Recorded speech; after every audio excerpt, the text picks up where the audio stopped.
Hello friends, Seth R T. Agarwal Hindi higher secondary school, विषय वाणिज्य व्यवस्था और संचालन, कक्षा 12 में H.O. अग्रवाल ऑनलाइन एजुकेशन में आपका हार्दिक स्वागत करता हूँ।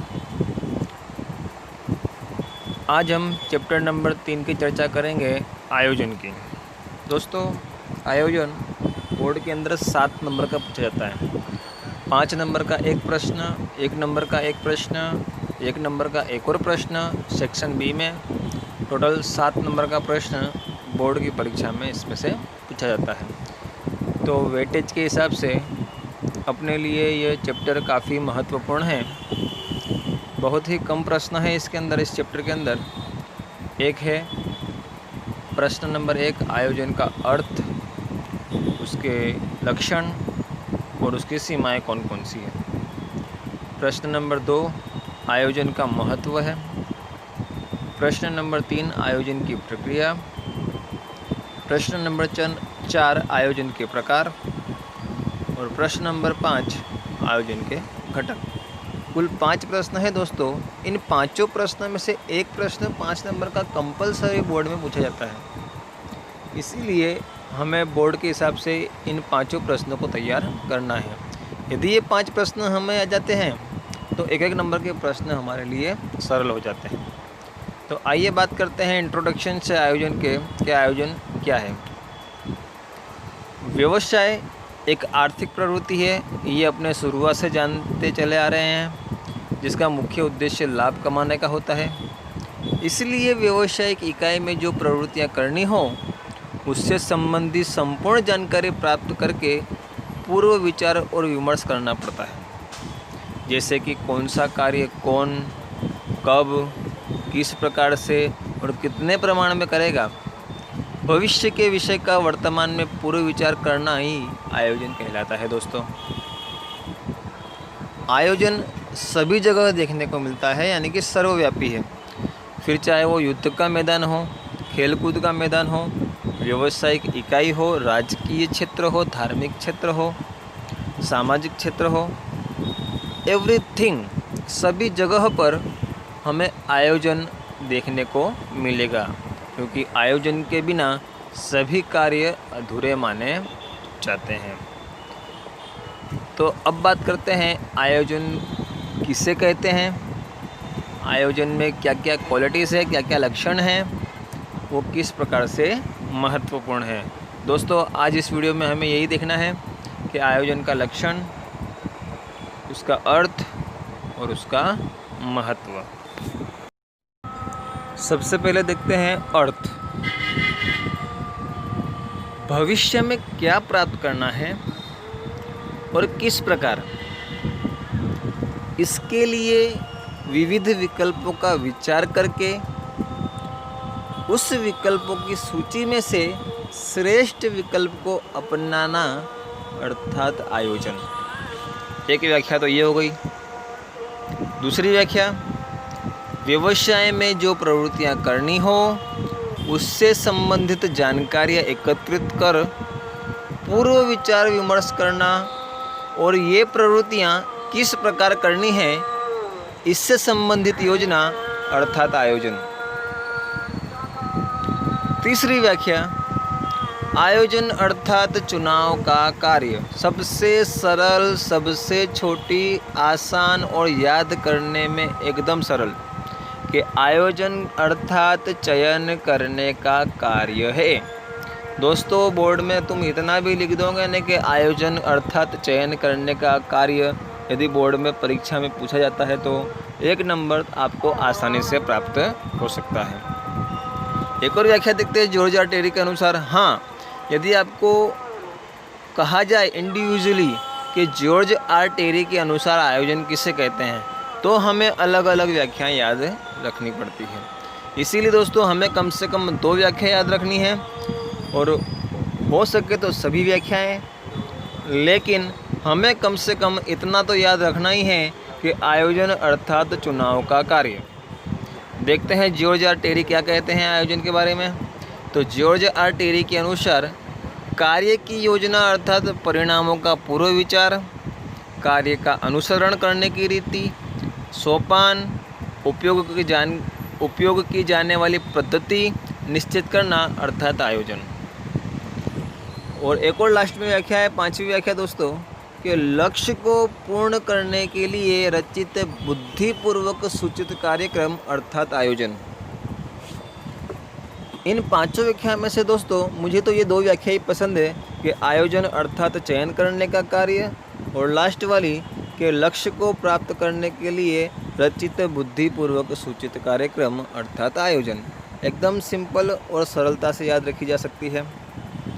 5 व्याख्याएँ हमें एक बार याद कर लेनी है, समझ लेनी है, देख लेनी है कि आयोजन किसे कहते हैं, कौन सी प्रवृत्ति कौन कब और किस प्रकार करेगा, इसका पूर्व विचार करना अर्थात आयोजन। जानकारी का एकत्रित करना, विचार विमर्श करना और प्रवृत्ति किस प्रकार करनी है इससे संबंधित योजना बनाना अर्थात आयोजन। आयोजन अर्थात चयन करने का कार्य की योजना अर्थात परिणामों का पूर्व विचार, कार्य का अनुसरण करने की रीति, सोपान और उपयोग की जाने वाली पद्धति निश्चित करना, और लास्ट में लक्ष्य को पूर्ण करने के लिए रचित बुद्धिपूर्वक सूचित कार्यक्रम अर्थात आयोजन। तो अब बात करते हैं लक्षणों की कि आयोजन के कौन कौन से लक्षण हो सकते हैं। तो दोस्तों कुल 11 लक्षण हैं। आयोजन के कुल 11 लक्षण हैं। हमें कम से कम 10 लक्षण याद रखने हैं। बोर्ड में इस प्रकार से प्रश्न पूछे जाते हैं कि आयोजन का अर्थ बताकर उसके लक्षणों को समझाइए। तो हमें अर्थ लिखना है और कुल 8 लक्षण लिखने हैं।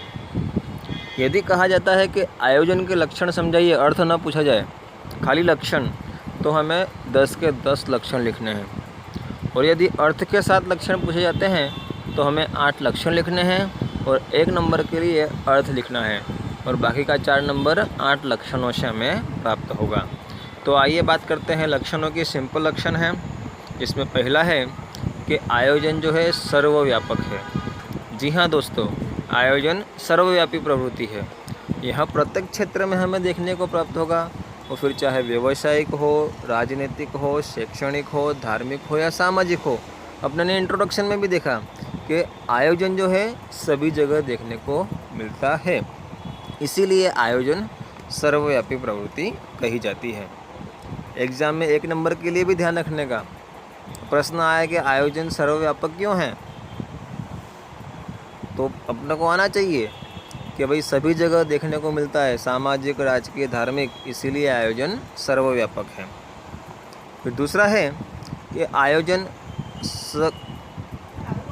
जो है संचालन का सर्वप्रथम कार्य है। संचालन का प्रारंभ ही आयोजन से होता है। आपने ने शुरुआत के पहले चैप्टर में ही देखा था। उसके आधार पर ही अन्य कार्य होते हैं, जैसे कि व्यवस्था, कर्मचारी व्यवस्था, मार्गदर्शन और नियंत्रण जैसे कार्य लागू किए जाते हैं। अब बात करते हैं तीसरे लक्षण की, चैतन्य और बौद्धिक प्रक्रिया। आयोजन में निर्णय सोच समझ कर तथा गणना के अनुमान के आधार पर लिए जाते हैं, इसीलिए आयोजन एक चैतन्य और बौद्धिक प्रक्रिया मानी जाती है। अब बात करते हैं चौथे लक्षण की, परिवर्तनशीलता। आयोजन में विभिन्न प्रकार की गणना और धारणाएं होती हैं, परंतु व्यावसायिक इकाई को प्रभावित करने वाले बाह्य तत्वों के कारण संयोग और परिस्थिति के अनुसार उसमें आवश्यक परिवर्तन करने पड़ते हैं, इसलिए आयोजन परिवर्तनशील होने चाहिए। परिवर्तनशीलता आयोजन की पूर्व शर्त मानी जाती है। आयोजन कभी भी जड़ नहीं होता, इसीलिए आयोजन को परिवर्तनशील कहते हैं। दोस्तों पांचवा है कि आयोजन में सावधानी भी रखनी पड़ती है। किसी सावधानी रखनी पड़ती है तो देखते हैं। आयोजन भविष्य के लिए होता है। एक तो इसमें यदि किसी भी विषय को ध्यान में लिया गया हो तो उसका अध्ययन करना जरूरी है। इस संबंधी आंकड़ा की गणना, प्राप्त जानकारी आदि प्राप्त करने में कई प्रकार की हमें सावधानी रखनी पड़ती है। नहीं तो आयोजन असफल सिद्ध होता है। तो जो विविध प्रकार की आंकड़ाकीय जानकारी और विविध प्रकार की अपने को माहिती प्राप्त हो उसको सचोट और सत्य हो, यह बात को अपने को ध्यान में रखनी पड़ती है। तो इस प्रकार की सावधानी भी बरतनी पड़ती है। छठा है पूर्व अनुमान, कि भाई आयोजन में पूर्व अनुमान अनिवार्य होता है। व्यवसाय इकाई के आयोजन के लिए भविष्य की निश्चितताओं को ध्यान में लेकर पूर्व अनुमान किया जाता है। तत्पश्चात उसके आधार पर आयोजन किया जाता है। इसलिए संचालन के प्रथम कार्य के रूप में पूर्वानुमान और आयोजन को माना जाता है। तो आयोजन के लिए पूर्वानुमान जरूरी होता है। अब बात करते हैं 7वें लक्षण की, विकल्पों की सूची। आयोजन किसी भी क्षेत्र का हो, उसमें विविध प्रकार की योजना और विकल्प होते हैं। उदाहरण के रूप में भविष्य में विक्रय वृद्धि की योजना के लिए अनेक विकल्प उपलब्ध हो सकते हैं। जैसे कि यदि हमें विक्रय बढ़ाना है तो विज्ञापन दिया जाए, मूल्य में कमी की जाए, विक्रय कर्मचारी को यानी कि सेल्समैन को प्रशिक्षण दिया जाए, विक्रय वृद्धि के लिए आकर्षक प्रस्ताव यानी कि इनामी योजना रखी जाए, आदि श्रेष्ठ विकल्प होते हैं। इन श्रेष्ठ विकल्पों में से योग्य विकल्प का चुनाव किया जाता है, जिसे आयोजन कहते हैं, अर्थात आयोजन विकल्पों की सूची है। 8वां है भविष्य के साथ संबंध। आपने देख ही रहे हैं व्याख्याओं में, प्रस्तावना में, इंट्रोडक्शन में कि भाई आयोजन विकल्प, विविध प्रकार के विकल्पों में से श्रेष्ठ विकल्प का चुनाव करना, आयोजन भविष्य के साथ संबंधित है। तो 8वां लक्षण यहाँ पर दोस्तों है कि भविष्य के साथ संबंध। आयोजन में भविष्य की अनिश्चितताओं का पूर्व विचार करना होता है। तत्पश्चात इस संबंध में पूर्व विचारणा और धारणाएं की जाती है। संक्षिप्त में कहा जाए तो भविष्य का वर्तमान में मूल्यांकन करना और इससे संबंधित आवश्यक व्यवस्था करना अर्थात आयोजन। इस प्रकार आयोजन का भविष्य के साथ भी संबंध होता है। 9वां है दोस्तों निरंतर प्रक्रिया अर्थात सतत प्रक्रिया, कंटिन्यूसली। आयोजन सतत और निरंतर चलने वाली प्रक्रिया मानी जाती है। व्यवसाय इकाई के प्रारंभ से अंत तक आयोजन करते ही रहना पड़ता है। परिवर्तन समय और संयोगों के अनुसार इसमें परिवर्तन करना पड़ता है। एक कार्य पूर्ण होते ही दूसरा कार्य चालू हो जाता है, तो उस कार्य के लिए आयोजन करना पड़ता है। इसीलिए आयोजन को निरंतर प्रवृत्ति मानी जाती है। अब बात करते हैं 10वें लक्षण की। 10वां है ध्येय लक्ष्य प्रवृत्ति। आयोजन भविष्य में निश्चित किए गए लक्ष्यों को पूर्ण करने के लिए किया जाता है, जिसमें संचालक लक्ष्य के अनुरूप लक्ष्यांक निश्चित करते हैं। लक्ष्यांकों को पूर्ण करने के लिए अथवा किया जा सके ऐसे वास्तविक हो तो लक्ष्य सरलता से प्राप्त होते हैं। वैसे आयोजन कैसी है, उद्देश्य लक्ष्य प्रवृत्ति मानी जाती है, क्योंकि कौन सी प्रवृत्ति कब और कैसे करना है अर्थात पहले ही उद्देश्य निश्चित करना पड़ता है। इसीलिए उसे उद्देश्य लक्ष्य अथवा ध्येय लक्ष्य प्रवृत्ति कहते हैं। फिर 11वां है कि आयोजन में निर्णय प्रक्रिया दोस्तों आवश्यक है। आयोजन अर्थात श्रेष्ठ विकल्पों का चुनाव, जिसमें विविध प्रकार के विकल्पों की पूर्व धारणाएँ और धारणाएँ की जाती है। तत्पश्चात उसमें से श्रेष्ठ विकल्प चुनकर योग्य निर्णय लिए जाते हैं, अर्थात आयोजन में निर्णय प्रक्रिया जरूरी होती है। तो इस प्रकार से कुल 11 लक्षण हैं। 11 लक्षण में से हमको कम से कम 10 याद रखने हैं। और मैंने जैसे ही बताया कि यदि अर्थ और लक्षण पूछे जाते हैं तो हमें 8 लक्षण और अर्थ लिखना है। यदि खाली लक्षण पूछे जाते हैं तो हमें 10 के 10 लक्षण 5 नंबर की जो है 5 नंबर के अंदर लिखना है। दोस्तों इसी वीडियो में हम आयोजन के महत्व की भी चर्चा कर लेते हैं कि आयोजन के कौन कौन से महत्व हो सकते हैं। तो स्क्रीन पे हमको कुल 9 महत्व दिखाई दे रहे हैं। तो आयोजन के कुल 9 महत्व हैं। दोस्तों 5 नंबर का ये अलग से प्रश्न पूछा जाता है कि आयोजन का अर्थ बताकर उसके महत्व बताइए।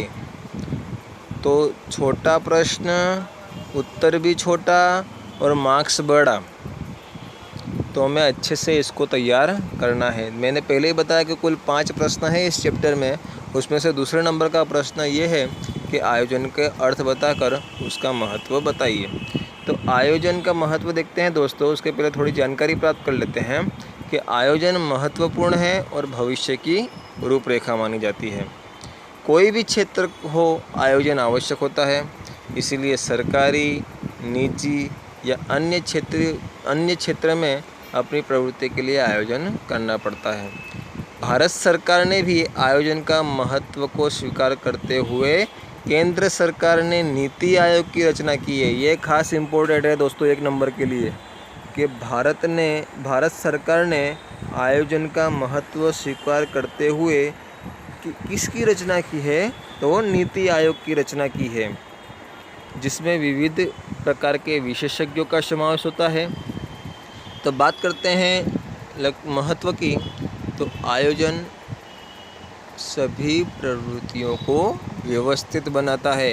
विविध प्रकार के आयोजन में प्रवृत्तियां होती है, उन सभी प्रवृत्तियों को व्यवस्थित बनाने के लिए आयोजन महत्वपूर्ण है। दोस्तों दूसरा है कि आयोजन से साधनों का दुरुपयोग भी रोका जा सकता है, क्योंकि आयोजन के कारण साधनों का महत्तम उपयोग होता है और जिसके कारण जो दुरुपयोग होता है उसमें क्या होती है, कमी आती है। फिर तीसरा है कि आयोजन से अनिश्चितता में भी कमी होती है। जो भविष्य की अनिश्चितताएं होती है उनको कम करने के लिए आयोजन महत्वपूर्ण है। आयोजन से सावधानी में भी वृद्धि होती है। विविध प्रकार के जो आपको आंकड़ा की जानकारी प्राप्त होती है, यदि पहले से अपने ने पूर्वानुमान कर लिया हो तो हमें सावधानी ज़्यादा रखनी पड़ती नहीं है, क्योंकि आयोजन से सावधानी में ऑटोमेटिक क्या होती है, वृद्धि हो जाती है। लक्ष्य प्राप्ति के लिए उपयोगी आयोजन लक्ष्य के लिए ही बनाया जाता है, इसके लिए लक्ष्य प्राप्ति के लिए भी उपयोगी है। संचालन के विविध प्रकार के कार्य होते हैं, उन कार्य को करने के लिए भी आयोजन उपयोगी होता है, महत्वपूर्ण होता है। तो संचालन के कार्य को क्या करता है, सरल बनाता है। आयोजन के कारण कर्मचारी का सहयोग भी प्राप्त होता है। कर्मचारी सहकार देते हैं क्योंकि उन्हें पता होता है कि कौन सी प्रवृत्ति कब करनी है। और आयोजन के कारण प्रभावशाली नियंत्रण भी किया जा सकता है, क्योंकि हमें देख रेख करनी है, पहले से ही पूर्वानुमान करना, उसके अनुसार ही विविध प्रकार के कार्य होते हैं या नहीं, वह देखने का कार्य किस में होता है, नियंत्रण में होता है। तो आयोजन के कारण नियंत्रण प्रभावशाली बनता है, क्योंकि आयोजन के बिना नियंत्रण संभव ही नहीं है। 9वां है विविध प्रवृत्तियों के साथ संकलन किया जा सकता है। अलग अलग जो प्रवृत्तियां हैं, अलग अलग जो विभाग है, उन अलग अलग प्रवृत्तियों के बीच में, अलग अलग विभागों के बीच में अपने सरलता से संकलन सिद्ध कर सकते हैं। तो इस प्रकार से कुल 9 फायदे, 9 महत्व, 9 उपयोग आयोजन के द्वारा संभव बनते हैं। साथ ही साथ में दोस्तों कई बार प्रश्न आता है कि महत्व बताइए। यदि अपने को प्रश्न आता है कि आयोजन के महत्व बताइए, तो हमें कुल 9 महत्व क्रमानुसार लिखना है, अथवा अपने को जैसी अनुकूलता लगे उस प्रकार से अपने महत्व लिख सकते हैं। तो आज के लिए इस वीडियो में इतना ही। अपने ने आज इस वीडियो में क्या सीखा, एक तो आयोजन का अर्थ, दूसरा आयोजन के लक्षण और तीसरा आयोजन के महत्व। तो तीनों वस्तुएं हमें सरलता से याद रखनी हैं। धन्यवाद।